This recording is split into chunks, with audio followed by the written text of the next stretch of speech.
နေ့လည်နေခင်အစာပြေပို့ပေါ်ပါထမင်းစုံလေးကြော်စားကြမယ်နော်။အိုမားလည်းဒီနီးလေးကိုလွန်ခဲ့တဲ့9နှစ်လောက်တုန်းက Facebook မှာသူများပြထားတဲ့နီးလေးအတိုင်းလှုပ်ရှားကြည့်ခဲ့တာပါ။အိုမားသမီးလေးငယ်ငယ်ကဆိုလို့ရှိရင်မကြာခဏလှုပ်ကြွေးဖြစ်ပါတယ်။နေ့လည်ထမင်းစားပြီးပို့တဲ့ထမင်းလေးကိုမကြေတချီလေးခြေပေးပါမယ်။ပြီးရင်အရသာအတွက်တကြားနဲ့နဲ့ရဲ့စားရဲ့အရသာမှုန့်ရဲ့ခရုစီရဲ့ပဲငပြရဲ့အကျဲရဲ့ငရုတ်ကောင်းနဲ့နဲ့လေးရောထည့်ပြီးရောမွေပါမယ်နော်ဒီထမင်းစုပ်ကြော်လေးတွေကိုပစုံလေးတွေခြေထည့်ရင်လည်းပို့ပြီးတော့စားကောင်းပါတယ်။အိုမားကတော့အိမ်မှာရှိတဲ့အလွယ်အနေနဲ့ပစုံကြောက်မှုန့်လေးနည်းနည်းထည့်နေထားပါတယ်။ကြွက်ဥတစ်လုံးလည်းထည့်နေပါမယ်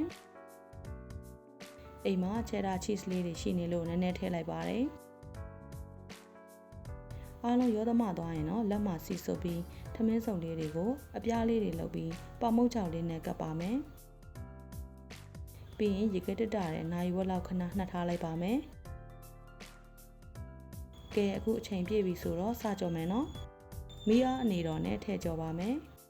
။အရန်ညွညွကြီးမရောက်ခင်ချပါမယ်နော်။ကဲအခုဆိုထမင်းစုပ်ကြော်လေးရပါပြီ။ဒါလေးကတတမင်းမီးလေးတွေထမင်းမစားခြင်းတဲ့နေ့တွေဆိုရင်ထမင်းလေးကိုအသားတွေပစုံလေးတွေနဲ့အသီးရွက်တွေအစင်ပြေရာရောထည့်ပြီးကြော်ကျွေးလို့ရှိရင်လည်းတစ်မျိုးလေးကြိုက်ကြမှာပါနော်။ကဲအခုဆိုလို့ရှိရင်တော့ထမင်းစုပ်ကြော်လေးကိုမာယောနယ်လေးနဲ့နေ့လည်အစာပြေအတွက်အဆင်ပြေသွားပါပြီ။အားလုံးပဲဆုံးထိကြည့်ပေးလို့ကျေးဇူးတင်ပါတယ်။